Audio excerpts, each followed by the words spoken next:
Здраво, ова е петото издание на Видеологија со Златко Ѓелески, дигитален краток осврт за актуелни филмски остварувања, односно спонтана критичка анализа која е збир на први впечатоци. На денешниот репертоар е Исцелител на Ѓорче Ставрески, Аво Хилер, односно Secret Ingredient, механичар на железничко депо, кој нема доволно пари да му ги купи потребните лекови на неговиот татко, му приготвува Space Cookie, односно колач направен од украдена марихуана, со цел да му ги намали болките од ракот. Соседите го прогласуваат за исцелител и од него го изнудуваат рецептот за семоќниот лек, додека мафијаши го бркаат за да си го добијат тоа што им е украдено.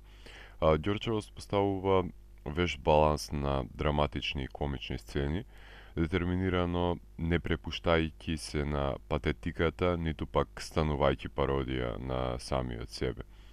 Филмот од една страна нуди коментар за симптоматичниот здравствен систем со прескапи лекови, незаинтересирани доктори кои кренале раце од своите пациенти, а од друга страна прикажа неочајот на луѓето да го најдат спасението во противречното делување на исцелителите и шарлатаните. Главниот лик се носи со предизвиците на абсурдите на времето и загрозената екзистенција, како и со огромниот товар на губитокот на братот и мајката, останувајќи во постојан конфликт со таткото, релација во која преовладува тврдоглавост и недореченост на притаена агонија и огорченост, која ја нагризува нивната врска однатре, претворувајќи ги во непријатели, без разлика што си го посакуваат само најдоброто еден за друг. Трагедијата го закотвува главниот лик во бездејствие и не му дозволува да се реализира, како да има запрено времето за него во мигот кога ги губи саканите и не може да напредне на ниту едно поле, ниту да се впушти во некакво поразлично искуство. Значи, животот е на стендбај и на приватно и на професионално ниво, натежнато од изговори. Веле, глумен од Благој Веселинов, и Саздо, глумен од Атанас Становски, имаат оформено една приземна и убедителна релација на син и татко, од која изникнува мноштво на зацкриени тегови. Кога на сето тоа ќе го додадете и Джем, односно Аксел Мехмет, го добивате рецептот за урнебесна комедија, кој очајните сметаат дека ги лечи и од реума, и од хомосексуалност. Членовите на Фолтин имаат игрива композиција поставена во филмот. Стилски, ако морам да му најдам синоними, тогаш на рамниште на драматуршките начела, филмот е близок со новиот романски бран, поради натурализмот и локациите, предводен од Death of Mr. Lazarescu, семејните филмови на Радо Монтеан и социјалните на Кристијан Мунгил. Комедијата има одек исто така и на источниот блок, односно чекословачкиот нов бран, предводен од Форман, Немеч, Херци Менцел, зачинет со задимени пушки на мафијашите на Гај Рич. Ова балканска трагикомедија многу лесно можеше да наликува на патетичните канцерогени Санденс дупликати, во кои авторите исклучиво се подпираат на последиците на болеста за купување на симпатии кај аудиториумот, но Ѓорче исто така, како и Мекдона од мојата претходна рецензија, вешто ги избегнуваат овие стапици со нивните жанровски амалгами. Заедно со Тарантиновскиот Балканкан, ова е другата успешна комедија во изминатата деценија во Македонија, меѓутоа оваа стонер комедија крие големо срце од кое пулсираат ликовите кои се обидуваат да ги надминат собствените демони.